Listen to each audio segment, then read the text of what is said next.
Das Prinzip ist ja eigentlich einfach. Den Biomüll umwandeln zu Kompost, um damit wieder zu düngen und die Nährstoffe zu erhalten. Ein geschlossener Nährstoffkreislauf, also Recycling im Sinne des Wortes. Und warum es dabei manchmal Schwierigkeiten gibt und was wir alle dagegen tun können, darum geht's hier. Das hier ist das Kompostwerk der Entsorgungsgesellschaft Steinfurt. Hier wird unser ganzer Haushaltsbiomüll aus dem Kreis Steinfurt zu Kompost umgewandelt, um den dann zum Beispiel im Gemüseanbau wieder als Dünger zu verwenden. Allerdings gibt es dabei ein Problem. Wir haben festgestellt, dass am Kompostwerk einfach zu viele Abfälle ankommen, die da überhaupt nie in der Biotonne hätten landen dürfen.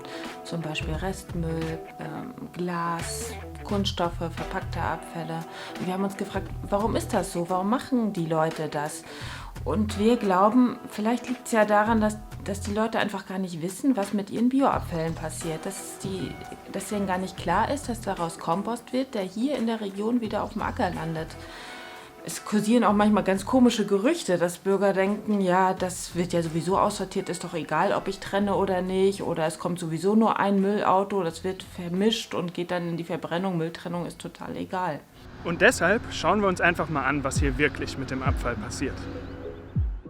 Wir gehen jetzt hier in die Annahmehalle. Das ist also die Halle, wo die Müllfahrzeuge den vorher gesammelten Biomüll ausladen. So wird er hier in der Mitte der Halle abgekippt, ausgekippt und dann mit dem Radlader erstmal auf den Berg hochgeschoben und liegt dann da 1 bis 2 Tage, bis er dann verarbeitet wird. Man sieht also über Kunststoff, Glas, Joghurtbecher, Plastikfolien, alles Mögliche an Störstoffen.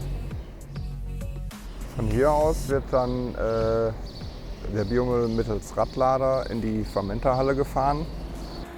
In dieser Halle wird der Abfall auf 2 Arten nacheinander behandelt.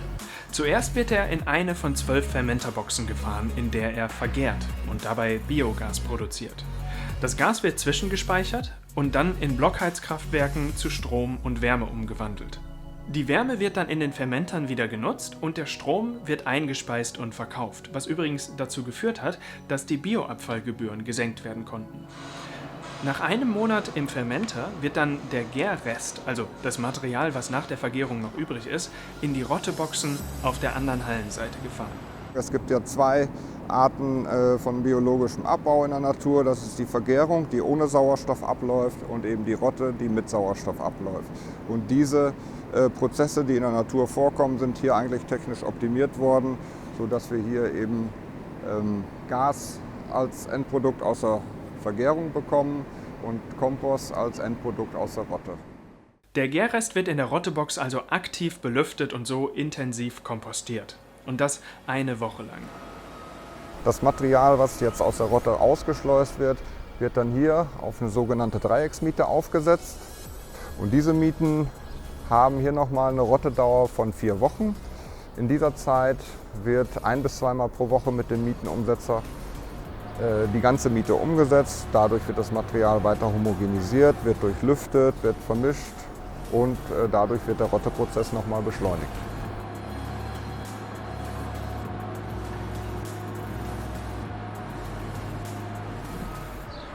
Was ein abgefahrenes Gerät. Aber wenn man hier mal genau guckt, dann sieht man, in diesen Kompostmieten ist ja immer noch der ganze Abfall drin, der da eigentlich gar nicht reingehört. Ja, die ganzen Störstoffe durchlaufen den kompletten Prozess und werden erst am Abschluss des Prozesses über die Siebmaschine abgetrennt.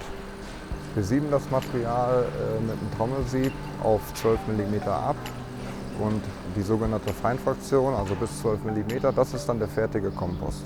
Und alles, was größer 12 mm ist, da ist dann der Störstoffanteil zu hoch. Durch den hohen Störstoffanteil lässt sich das leider nicht mehr so verwerten wie gewünscht. Diese Chargen, die sehen wir hier vorne, die gehen dann letztendlich in die Verbrennung, in die Müllverbrennung. Das heißt, dieser ganze Haufen hier wird verbrannt? Ja.